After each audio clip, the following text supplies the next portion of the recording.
There's always that one person that will always set your heart. You never see it coming cause you're blinded from the start. Shalom Ibu, terima kasih atas kesempatan yang telah Ibu berikan kepada saya untuk mengerjakan hasil tugas saya. Di saat ini bentuk tugas yang telah Ibu berikan mengenai gambaran anatomi tubuh manusia, bagian posterior dan anterior beserta penjelasan dan fungsi masing-masing bagian tersebut. Di saat ini sebelum kita masuk pada gambaran posterior dan anterior, sini kita harus bisa mengetahui apa itu anatomi. Anatomi adalah cabang dari biologi yang berhubungan dengan struktur dan organisasi dari makhluk hidup.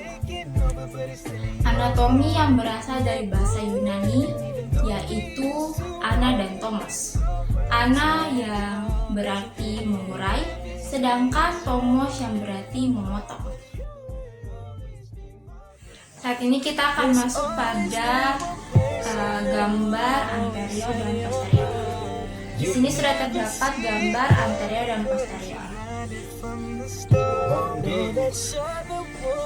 Pada gambar di bagian sini terdapat anterior atau ventral yang merujuk ke depan.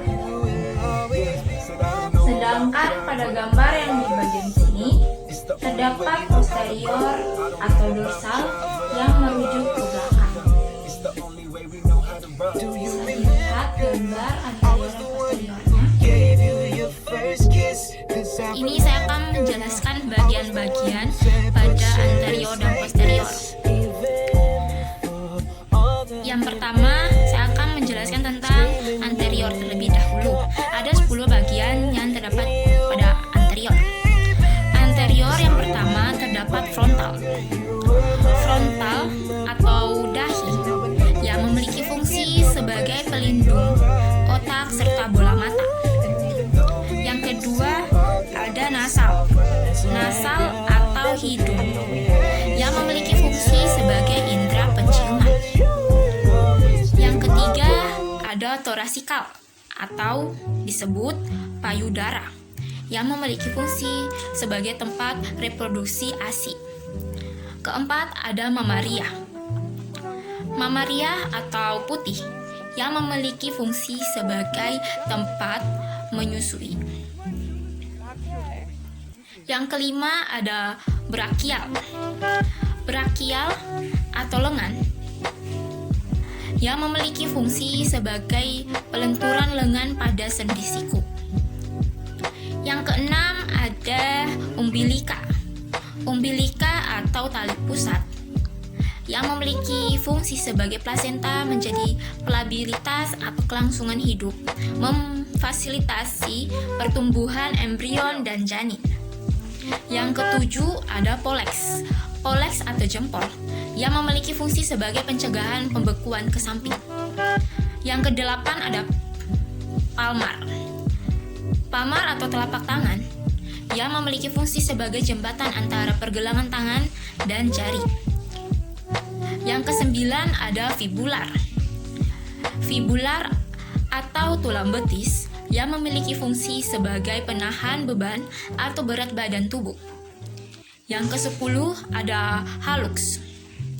Hallux atau tulang jari kaki yang memiliki fungsi sebagai yang pasif. Yang berikut saya akan menjelaskan tentang bagian posterior. Ada 10 bagian yang akan saya jelaskan. Yang pertama adalah occipital. Occipital atau bagian belakang dan bawah tengkorak atau yang disebut otak besar.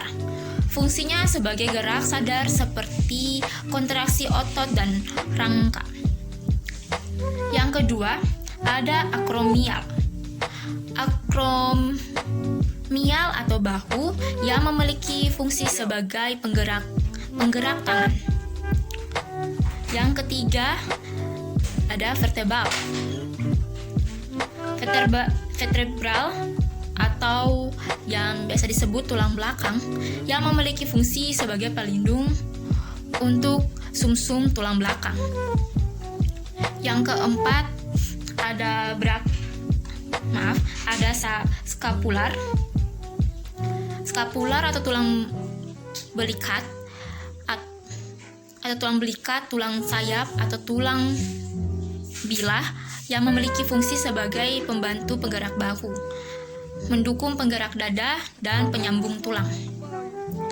Yang kelima ada brachial atau punggung yang memiliki fungsi sebagai pemberikan struktur dan penyangga tubuh.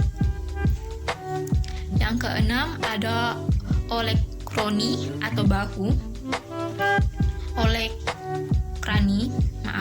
Atau bahu yang memiliki fungsi menggerakkan tangan. Yang ketujuh ada lumbar atau pinggang yang memiliki fungsi sebagai penopang besar berat badan dan meningkatkan gerak lebih fleksibel tapi tidak berputar. Yang kedelapan ada sakral atau bagian atas belakang rongga punggul yang berfungsi sebagai penopang berat badan tubuh. Yang kesembilan ada sural atau betis yang memiliki fungsi sebagai pelindung bagian kaki untuk memberi kekuatan pada otot saat bergerak. Yang terakhir ada kalkaneal atau tulang tumit yang berfungsi untuk menyangga berat badan atau terutama ketika sedang berjalan atau berlari. Sekali lagi terima kasih kepada Ibu yang sudah bisa mempersilahkan saya mengerjakan tugas mengenai gambar anatomi manusia bagian posterior dan anterior. Mohon maaf ada salah kata dalam pengucapan tugas saya.